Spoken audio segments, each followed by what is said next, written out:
लंबोदरं परमसुन्दरमेकदन्तं पीताम्बरं त्रिनयनं परमं पवित्रम् उद्यद्दिवाकरनिभोज्वलकान्तिकान्तं विघ्नेश्वरं सकलविघ्नहरं नमामि। ओम श्री सद्गुरु गणेश अंबिकाभ्यां नमः। जय जय अम्बे। आप सभी लोगों का स्वागत है हमारे यूट्यूब चैनल में, जिसका नाम है अष्टादश विद्या शक्तिपीठम।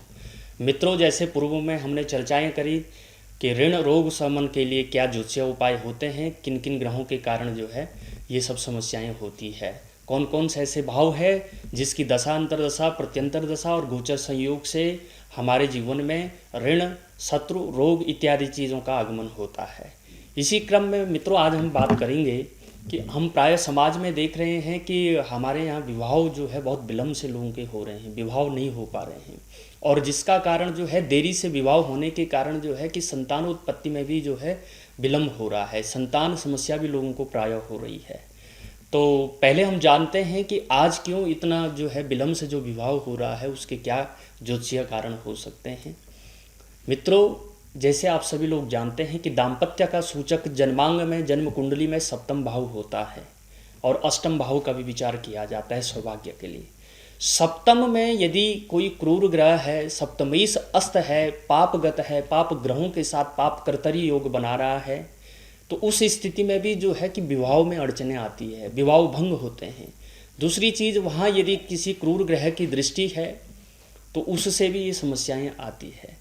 तो इसका ज्योतिषीय उपचार क्या हो सकता है। पहले तो जो है कि सप्तमेश की स्थिति को ठीक करना होगा, सप्तमेश की जो दशांतर दशा प्रत्यंतर दशा, उसके बाद कारक गुरु विवाह का शुभ कारक ग्रह जो है शुक्र है, बृहस्पति है।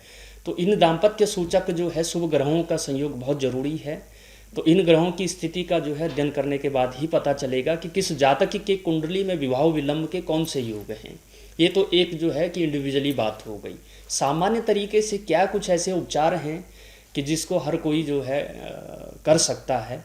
देखिए, कन्याओं के लिए सर्वप्रथम अगर किसी कन्या का विवाह बहुत शीघ्रता से नहीं हो रहा है तो उसको कात्यायनी का व्रत करना चाहिए, भगवान शंकर जी का जो है गौरी शंकर का पूजन करना चाहिए, गणेश जी का पूजन करना चाहिए। इसके लिए जो है कि आप कात्यायनी व्रत का नियम आप देखेंगे शास्त्रों में निहित है। आप किसी अपने जानकार के समीप जा करके कात्यायनी व्रत का विधान पूछ सकते हैं, गौरी शंकर पूजन का विधान पूछ सकते हैं। उसके बाद जो है कि अगर नहीं आपसे ये सब कुछ हो रहा है, विविध समझ में नहीं आ रहा है, तो आप जो है कि एक भगवती का एक मंत्र है, उस मंत्र का भी आप जाप कर सकते हैं। वो मंत्र क्या है?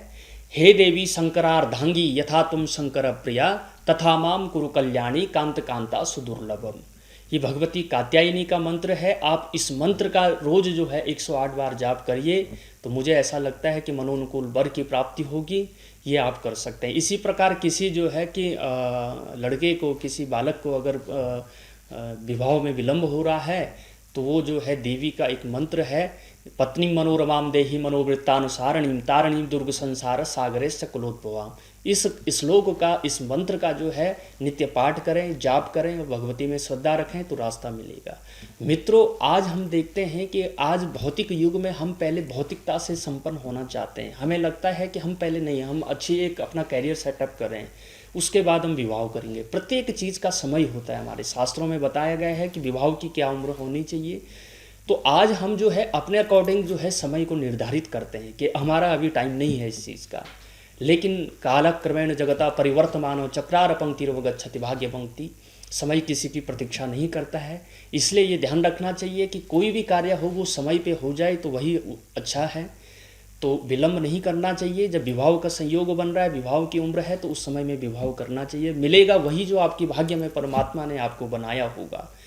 तो ये आप जो है अपना निश्चित समझें इसको। हमारे जीवन में वही आता है जिसका संयोग परमात्मा ने हमसे जुड़ा रहता है। तो स्वस्थ मन से, प्रसन्न मन से जो है कि आप आध्यात्म पथ पे चलें।